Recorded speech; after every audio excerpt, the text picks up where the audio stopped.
I'm very happy to introduce Alejandra Espinoza.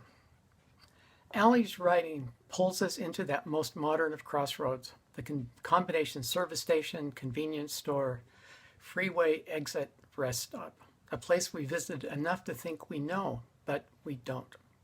For one thing, in her essays, we're no longer annoying customers, and yes, we're generally annoying.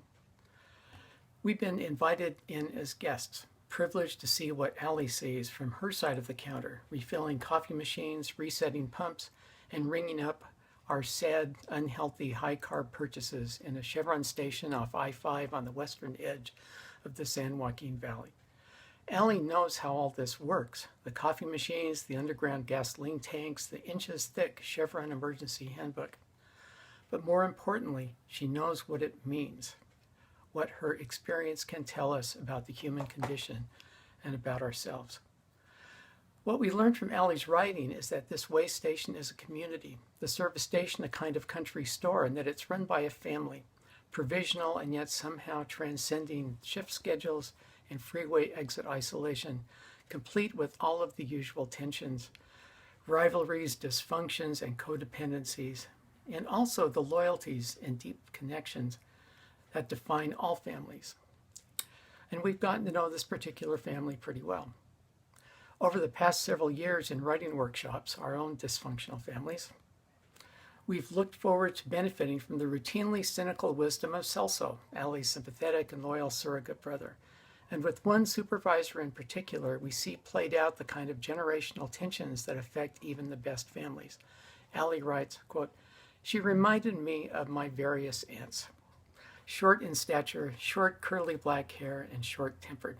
I probably reminded her just as much of the stereotypical Mexican-American delinquent with my arms covered in tattoos and a bad attitude to match the one she directed towards me. It's not hard to see why we didn't start off with a good first impression of each other."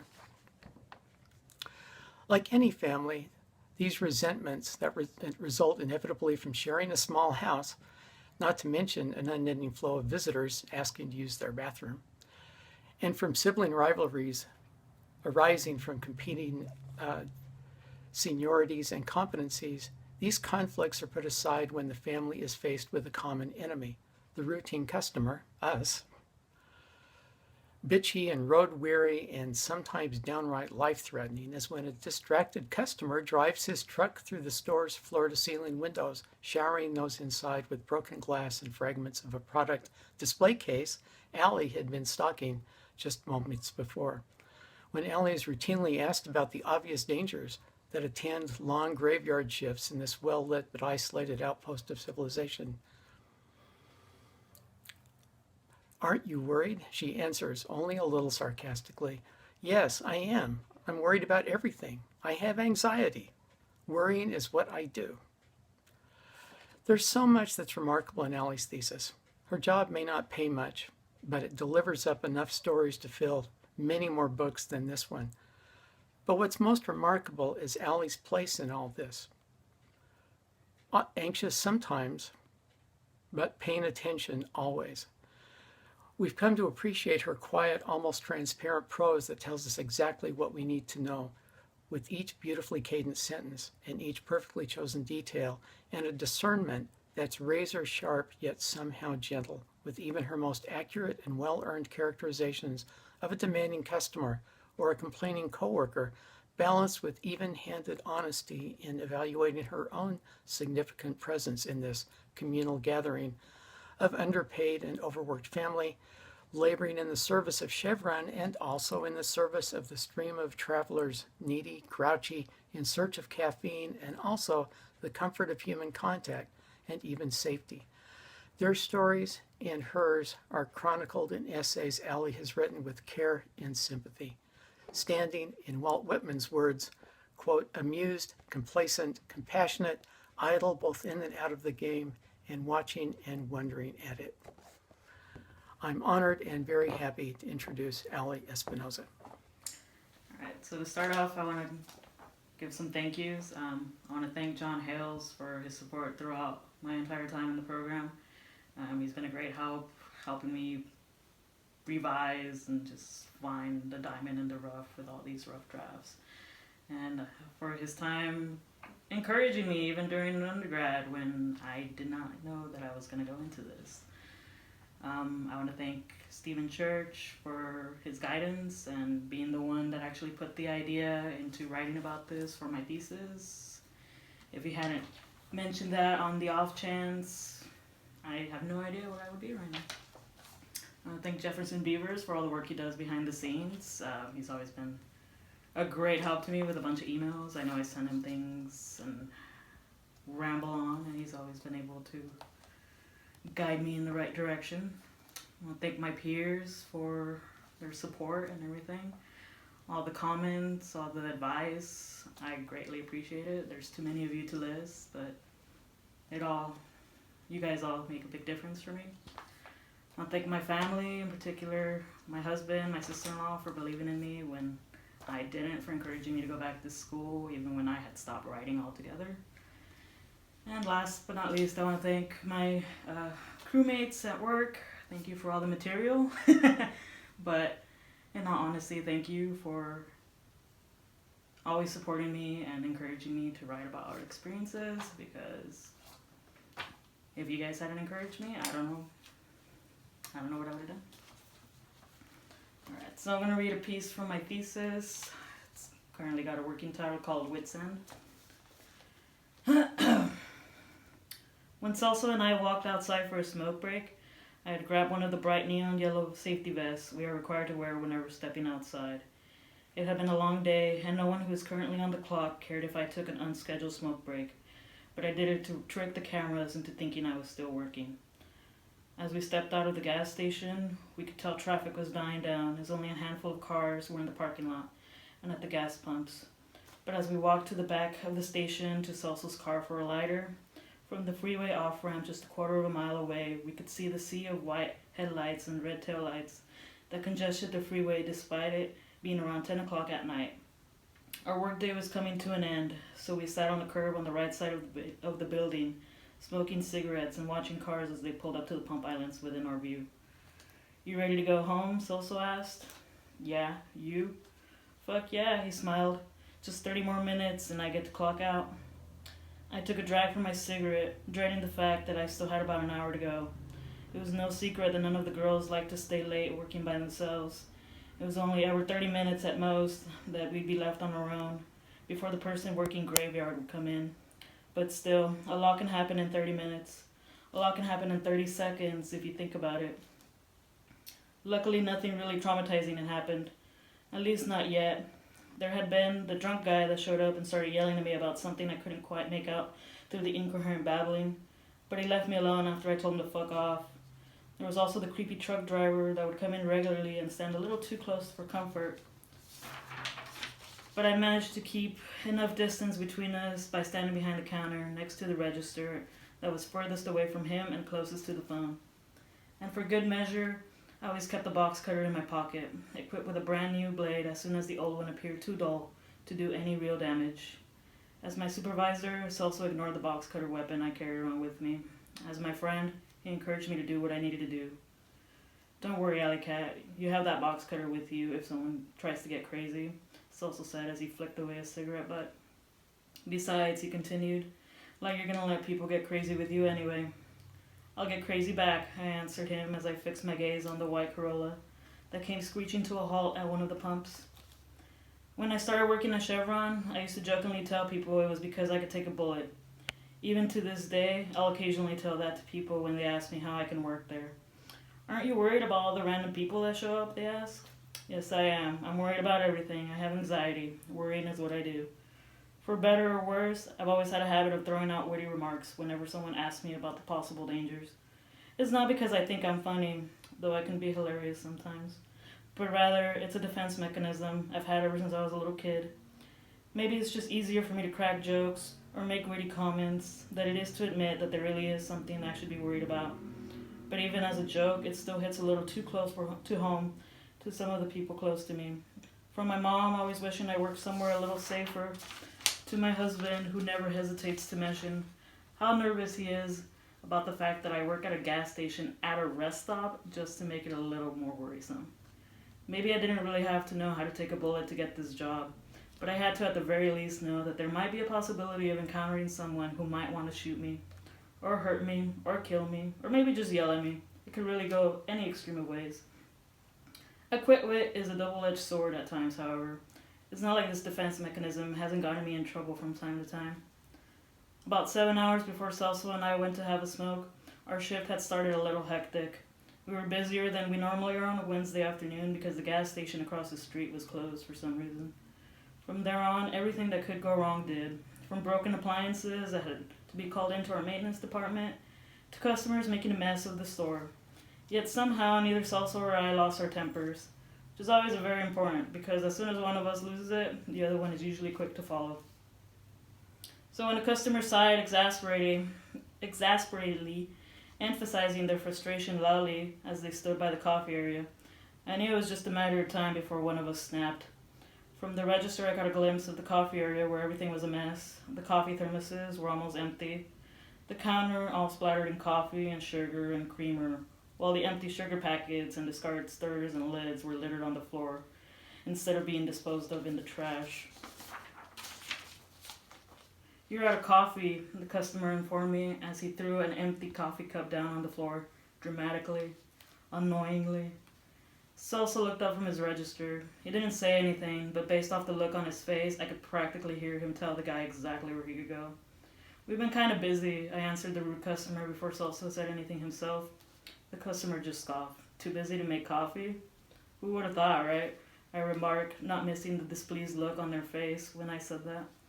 "You're probably just too lazy." This time, neither Celso or I said anything, but I just knew we were both thinking the exact same thing. Fuck off.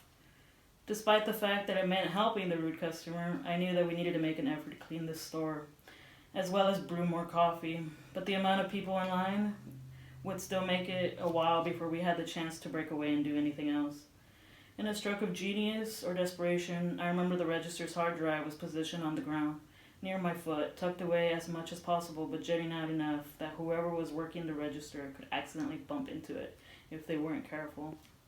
Without second-guessing it, I gave it as discreet of a kick as I possibly could, and I waited a second before my register screen went blank. Celso looked over at my register and realized what I had done. "System's down," he announced as his register went dark as well. "Sorry, we're going to have to close the store down." Though frustrated, the line of customers took the comment in stride and set their things down wherever they could before they headed out the doors. Celso followed them, ready to lock up once the last customer had walked out. However, the same customer who complained about the lack of coffee started yelling obscenities at us because he now was not just being denied coffee, he was also asked to leave. "This is fucking bullshit," the customer yelled, catching our attention. "What was that?" Celso asked impatiently. The customer looked at Celso for a second, probably reconsidered arguing with him since Celso was far more intimidating as a bigger guy, and redirected his anger at me. With narrowed eyes and a voice raised to do their best to intimidate, he walked over to the counter to yell in my face.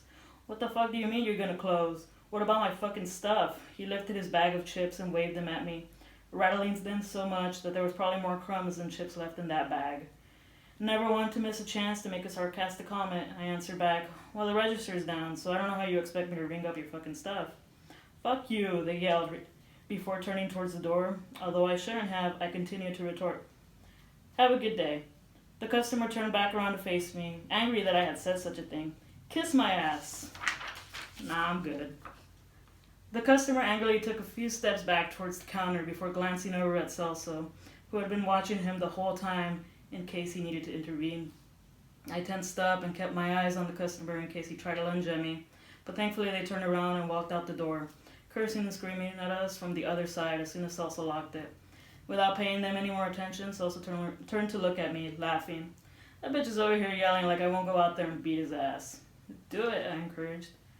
"Hey, for real though, that dude looked like he was ready to drop you." Celso looked at me serious for a second, wondering if I was okay after the ordeal. I shrugged, refusing to admit anything, and yet with another remark ready, I replied, "He can go fuck himself." It's like that with both customers and employees sometimes. I've seen employees mouth off at the wrong person, only to have the disgruntled customer waiting for them outside when they clock out, ready to fight them. I've seen customers yell and make threats as they stand by the door, ready to slip away before the employee can get away from the counter to confront them. You'd think these things would make it easier to remember that sometimes it's better to keep your mouth shut and let things go, but tempers never fail to flare. Egos are often bruised, patience therefore is lost. It's a common occurrence which unfortunately doesn't always end well. As I've mentioned, my response is to cope with my frustration or nerves whenever a customer is yelling at me by answering back in sarcastic comments. I've never lost my patience enough to actually assault someone while I'm on the clock, but that doesn't mean my comments haven't caused me any problems. While there has never been anyone waiting for me outside, I've had items thrown at me and more verbal beatings than I can count. But I'll be damned if I ever let them get away without a snarky comment in between. I pointed out the white Corolla to Salsa as we finished up our smoke break. Their car didn't look too out of the ordinary, maybe a few bumps here and there and some heavily tinted windows. But what stood out to me the most was that it had been there the whole time we were smoking, and the guy that was trying to pay for gas had moved from one pump to another when his card kept getting declined. "He's been there a while, huh?" Salsa nodded as we stood up to head back inside. "Maybe the card keeps getting declined," I wondered out loud. The guy glanced at us right when I said that, and I wondered if maybe he'd overheard me. Usually people don't like being put on the spot when their cards are declined. The guy didn't look at me, however, instead he focused on Celso, who stared back. I have expected Celso to tell him off, but the guy turned back to the pump before Celso could lose his cool. "Maybe he wants you to go help him," I said, trying to brush off the feeling that something weird had just happened. "And he could come and ask," Celso scoffed, as he led me back into the store. I didn't really understand why at that moment, but I was relieved that Celso chose not to go see what was going on with that man, because something about him had seemed off. There was something that didn't quite sit well with me, the way he was fidgeting with his card and looking at us nervously as we directed our attention to him. Normally people ask for help. Normally people don't look at you nervously unless they have something to hide. As soon as we walked back inside the gas station, I heard the beep the register makes whenever a card gets declined outside. I didn't even have to ask the coworker who had been covering for me while I was on my break which pump that beep came from. The Corolla guy was determined to keep trying on his own. As our other coworker clocked out and left for the night, Celso decided to help mop the store before his shift ended. I took over on the register once again, watching out the window as the guy outside had his card declined yet again. I tried calling him over the intercom to see if he'd want to come inside, but he chose to ignore me and quickly moved to another pump. He had 20 to choose from, and he was going to try as many as he could on his own, it seemed. One of the customers inside called out to me from the fountain drink area and caught my attention, forcing me to look away from the window. "Hey, you guys got any lids?" "Yeah, man, right above the straws," I called back before beginning to walk in his direction in case he still couldn't find them. I don't remember what I heard first, the sound of someone screaming or the sound of a car door slamming, but whatever it was loud enough to turn my attention towards the window again. It's not surprising to hear loud noises. People will occasionally slam their car doors or start talking loudly amongst themselves, and 9 times out of 10, it's easier to ignore the background noise. But this was different, and it was something I never expected to see. A woman scrambling to get away from the white Corolla parked at the pump. The same guy we'd seen before was yelling after her, furious that she'd somehow managed to get out of the car. The woman paid no attention to him. She paid no attention to the customers outside pumping gas. She focused solely on making it into the store. Naked, bruised, bloody, screaming. I stood behind the counter, frozen, unsure what to do. Salso glanced over at the door when she ran inside. He looked like he wanted to say something, but he was also frozen in place until she spoke. "Help me, please, he's going to kill me."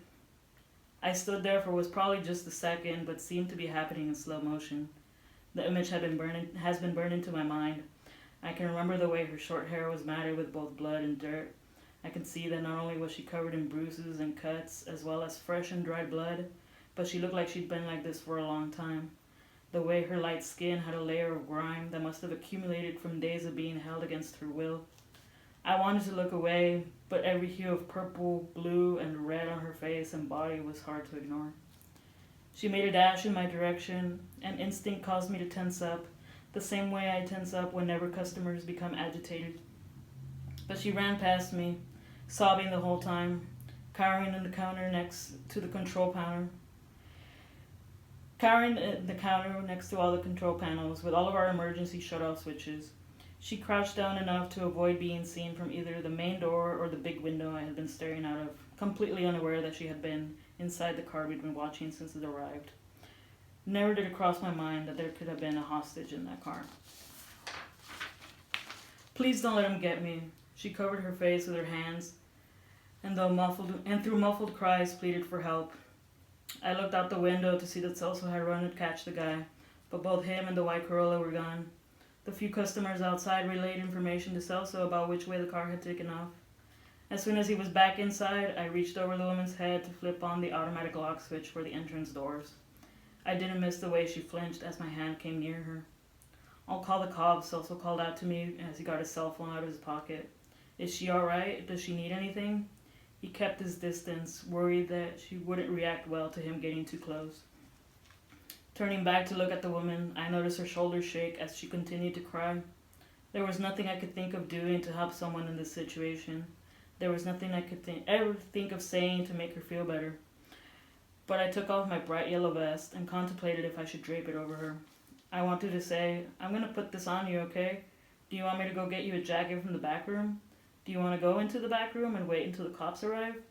But there was a lump in my throat, and the words never came out. With shaky hands, I placed the vest over her, nervous that I was going to scare her with that sudden movement. But with trembling hands of her own, she wrapped the garment over herself almost immediately after I placed it on her. Suddenly, she glanced up at me, and I tried to ignore the black eyes and bloody lips long enough so that I could say something, anything, to reassure her that help was on the way. She mumbled a weak thank you before I could say anything. The simplicity of the comment had caught me completely off guard, and try as hard as I could to think of something to say, for once I had no witty response. Thank you.